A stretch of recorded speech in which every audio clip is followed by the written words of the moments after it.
Okay, so we're going to cover Facebook losing quite a significant amount of users for the first time ever in its history. So 2.8 million users in the US under 25, which is a key demographic for Facebook, seen as they're always striving for continued growth, which ties in with their frustrations about not getting hold of Snapchat, seen as that's a key demographic that Snapchat own. I think it's also been reflected in the fact that Facebook's stock has dropped for the first time in probably, or significantly for the first time in probably 10 years.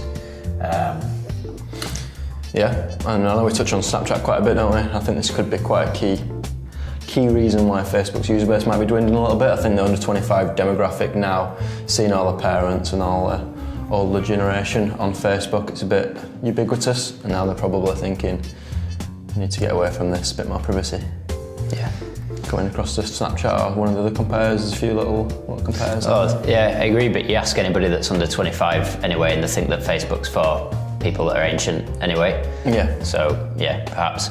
I think as well, probably, I don't know how that ties in with what they're trying to encourage across Facebook though, because in my opinion, when I'm browsing Facebook, you normally find that engagement comes from younger people as well, and the older people just tend to observe. Lurking. Yeah, just lurking in the background.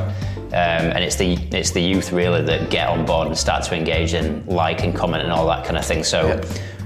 I guess by Facebook trying to encourage more engagement, it's trying to get that older demographic to get on board a little bit more. They've already got the younger people covered. They know that they engage already.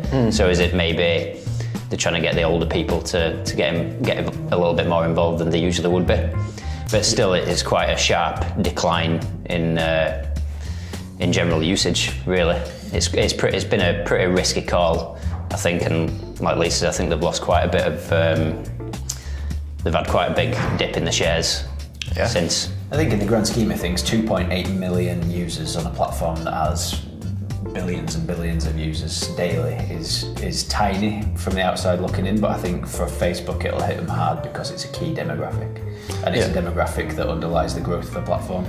Like Chris says about shares, basically social networks, users equal shares, and it pretty much share prices correlates pretty much the same. So if it grows, and so do shares. Yeah, so that's a key demographic. I still think though that it's been quite a good call on Facebook's part to try and encourage more engagement, because people are getting lazy with the social networks now. Like I say, the older demographic especially, we all do it, don't we? We'll browse and we'll watch videos and we'll look at people's photos, and we just sort of watch it from the background. We don't actually get engaged anymore. We don't interact with anything that's going on, and it's just it's swamped with publisher content now as well, which is probably going to degrade the whole brand if they're not careful. So I can sort of see why they've made this transition in the first place, to be honest.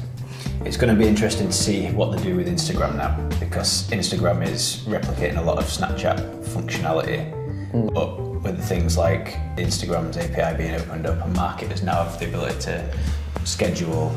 It's going to be a fine line between them allowing Instagram to be ruined in terms of content, and it also stands to be seen how much further they're going to push it in terms of crushing Snapchat like for like on features. Snapchat seem less scared to innovate. I don't know, with the recent app redesign, they're quite happy to just change things up. On our Facebook's done it historically, but over the last few years, really, the UI hasn't gone very far, has it? No. Neither has Instagram. It's pretty similar, whereas Snapchat pretty much has changed. Well, it's been too risky for the user base, hasn't it? If you're going to try something out at scale and test something out, you're going to do it on a platform that's got a smaller following and that there's less risk of things going wrong. But I don't know about you guys, but I'm always seeing people slagging Snapchat off for the various things that they change in the platform. I think if you were to... People just don't like change though, do they? I mean, look at when Facebook changed, it's just, people just hate it, don't they? Whether it's for good or not. Yeah, people don't like change, full stop, do they? So, but give it a few weeks and they've got used to it already, and it's a thing of the past. I think Facebook have the user loyalty, but Snapchat think that they have the user loyalty by doing things like spectacles, stupid stuff like that. They think they're bigger than they are in terms of how loyal the users are, whereas Facebook, I think, take a bit more care when they do things. But I think with Snapchat, it's a bit more of a cult following, isn't it? You can't see what I've been up to on Snapchat, whereas on on Facebook and stuff, you can see each other's likes and you can see who they're chatting to, and rather than obviously do it publicly. It's a bit more That's passive, it. isn't it? They can probably get away with testing things on a, like on a more risky basis. It's hard to compare, isn't it, sometimes, but yeah. They'll bring it back. They'll just, if necessary, they'll just put in a stupid offer for Snapchat. Yeah. They've got enough money. They've got enough money, so yeah, that's my final thought.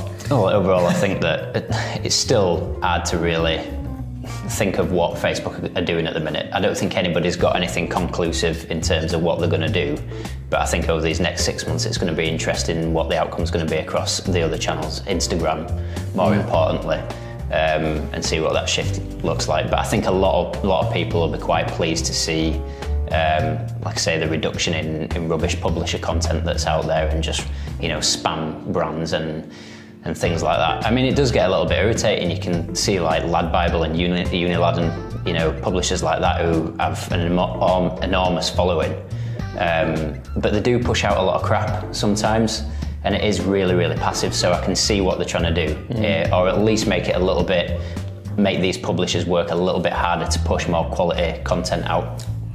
Yeah, you can't make improvements without suffering any kind of loss.